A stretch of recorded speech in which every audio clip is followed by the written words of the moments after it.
to help us focus on the fundamentals behind the technicals. I want to bring in our next guest, Marc Chandler, joining us, Chief Market Strategist at Bannockburn Global Forex. Marc, good to have you with us. And let's talk about the tech sell-off first. The chart suggesting things got a bit frothy. Yeah, one of the issues that I think that focusing just on the U.S. domestic market misses right now is what we're seeing in the foreign exchange market is a very dramatic unwinding of yen carry trades. This is where market participants, especially leveraged participants, borrow the yen to buy some of the higher yielding or better performing asset. And what's happened in the past 2 weeks is that the yen has soared from 35 or 37-year lows. It has soared over 6%. And as the yen has gone up, the assets that people bought with their borrowed yen have gone down. And in the currency markets, that's like the Australian dollar, New Zealand dollar, the Mexican peso. But in the other markets, it's the equities. And so I think that we were long overdue for a correction. I anticipate this pullback this week. It's deeper than I expected. But I think we still have a ways to go. I'm looking at a test either on the Fibonacci retracement of the rallies just since April. And I'm not even sure that's going to be enough. I think there may be a test on the 200-day moving average. Because as the market gets caught up with the idea of a Fed rate cut, we have to remember that the Fed cuts rates because it's more concerned about the economy. And that's not good for earnings. It's not good for corporate America. It's not good for consumers. And so typically the stock market sells off in the 12 months after the first Fed rate cut. Yeah, we've been talking about it. Is it the economy or progress on, making ground on inflation that has prompted the Fed to cut here? And I think some of the data might be suggesting, well, a little bit of both, right? The economy has definitely slowed, but kind of sticking with the BOJ, the yen, and the rally we've seen as of recent, some of the data here suggesting again and signaling that we could see a rate hike next week, right? The chances of one moving, it looks like you're posting from around 40 to around 70 just over the last few days. Yeah, I think this is where the speculation, we got the next week is a big week in the markets. We've got the Bank of Japan on July 31st, and a few hours later is the Fed, and a few hours after that is the Bank of England. And then, of course, we got the jobs at the end of the week. It's true that, we get caught up in again, focusing on the domestic, and there's big international movements going on. The Japanese are sort of out of step. Everybody else is cutting interest rates, including China, surprising us twice this week with rate cuts. Yeah. I think the market's getting ahead of itself.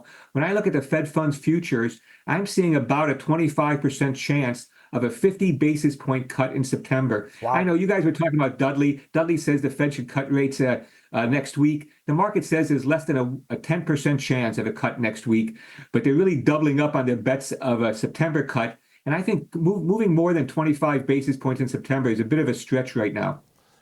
Marc, you were talking about, again, this global, bigger picture kind of approach towards looking at things, and through that lens, kind of in that theme or in that thread, you were talking this morning in your newsletter about the disappointing PMI data that we saw yesterday, as well as the German IFO numbers, which are suggesting further deterioration in terms of investor confidence. Yeah, the market is now is coming around with higher confidence that the ECB is going to cut rates again. They cut rates in June, and the market's pricing in a September cut. But the reason that I'm really turning more negative on the U.S. dollar, and I have an article actually on this weekend's Barron's, suggesting that the dollar's cyclical big super cycle advance is over, and that's really partly fueled by the Fed move. But it's not that there's really good news from Europe. Europe is still in poor shape. They're lucky to grow. We're going to get their GDP number, I think, next week or the following week. And we're talking about 0.2 or 0.3 for the quarter, perhaps some downside. Germany's become the sick man again of Europe. The periphery, like Spain and Italy, are actually doing better than Germany.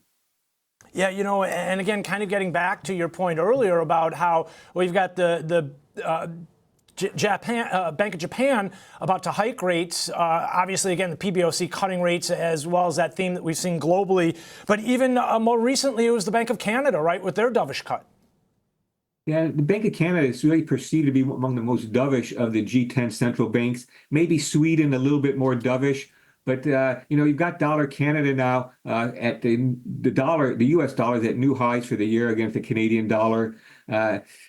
Yeah, I can't really think of a good reason to buy Canada here. We might end up going, we're about 139.40 now for the US dollar. We might have to, we have to go up to 139, 140. Mark, the one thing I don't ever really hear you talking a lot about is volatility. And we've seen the VIX, a reflection of some of the selling, as I mentioned, and kind of getting back to the charts that we brought you in on. Are you expecting more to continue here, right? We've got some events, as you mentioned, next week, investors expressing some unease as they await for the news. Yeah, I think a combination of factors. Again, the Fed cuts and global economics. We talk about with Germany. It's not a very conducive environment for U.S. multinationals. We've got, I think, despite what we're going to get the GDP number today, I think the quality of it may deteriorate. By that, I mean, we look at the final sales to domestic participants. And what that really excludes is trade, inventories, and the government. And it might be a bit weaker. And I think this is, the Federal Reserve has to set policy, not for the economy today, but for where they think it's going to be in, say, 3, 6, 9 months. And I think that's why that's why I'm looking for a deeper pullback in the stock market, which is still really at frothy levels. Well, this kind of feeds into what Powell's been telling us for a while, to expect bumps in the road, right? Maybe not only in terms of progress towards inflation, but also in terms of markets and price activity. So we'll continue to weather the bumps in the road or continue to stomach them. Mark, appreciate you joining us here and sharing your thoughts with us. A macro discussion here with Marc Chandler, Chief Market Strategist at Bannockburn Global Forex.